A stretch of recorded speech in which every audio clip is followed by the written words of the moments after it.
तर महत्त्वाची बातमी आहे राज्यातील हवामानासंदर्भातली। मागील अनेक दिवसांपासून राज्यामध्ये मान्सूनपूर्व पावसाचा धुमाकूळ पाहायला मिळतोय। दक्षिण कोकण, पश्चिम महाराष्ट्र, मराठवाडा आणि विदर्भातील काही जिल्ह्यांमध्ये सोसाट्याच्या वाऱ्यासह जोरदार पाऊस असल्याचं पाहायला मिळतंय।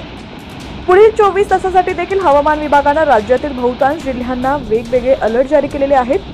पाहूयात 24 मे रोजी राज्यातील हवामानाची स्थिती कशी असेल। त्याआधी तुम्ही जर HPN मराठी न्यूज चॅनल पहिल्यांदाच पाहत असाल आणि अजूनही चॅनलला सबस्क्राइब केलेलं नसेल तर आता सबस्क्राइब करा, जेणेकरून आमचे पावसाचे अपडेट्स लवकरात लवकर तुमच्यापर्यंत पोहोचतील। मुंबई शहर आणि उपनगरामध्ये हलक्या पावसाची शक्यता हवामान विभागाने वर्तवली आहे। तर कोकण विभागातील रायगड, रत्नागिरी आणि सिंधुदुर्ग या जिल्ह्यांना मुसळधार पावसाचा इशारा हवामान विभागाकडून देण्यात आलाय।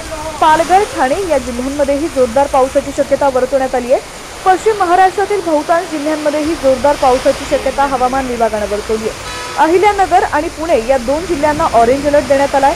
सातारा, कोल्हापूर या जिल्ह्यांच्या घाट भागामध्येही मुसळधार पावसाचा इशारा हवामान विभागाने दिलेला आहे। तर मराठवाड्यात देखील सोसाट्याच्या वाऱ्यासह जोरदार पावसाचा इशारा देण्यात आलाय। लातूर, नांदेड या जिल्ह्यांना पावसासाठी ऑरेंज अलर्ट हवामान विभागाने दिलाय।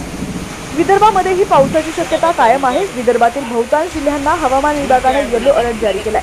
तर बुलढाणा जिल्ह्याला पावसासाठी ऑरेंज अलर्ट देण्यात आलेला असून बुलढाण्यामध्ये काही ठिकाणी जोरदार ते मुसळधार पावसाची शक्यता आहे। एकंदरीत राज्यामध्ये मे महिन्याच्या सुरुवातीपासूनच अवकाळी पावसाचा कहर पाहायला मिळत असून राज्याच्या अनेक भागांमध्ये वादळी वाऱ्यासह जोरदार पाऊस झाल्याचं पाहायला मिळालं। हेच सत्र आता देखील सुरू असून राज्याच्या विविध भागांमध्ये जोरदार मान्सूनपूर्व पाऊस होत असल्याचं पाहायला मिळत आहे। दरम्यान आता राज्यातील तुमचा जिल्हा कोणता आहे आणि तुमच्या जिल्ह्यातील हवामानाची स्थिती कशी आहे कमेंट सेक्शन मध्ये नक्की कळवा।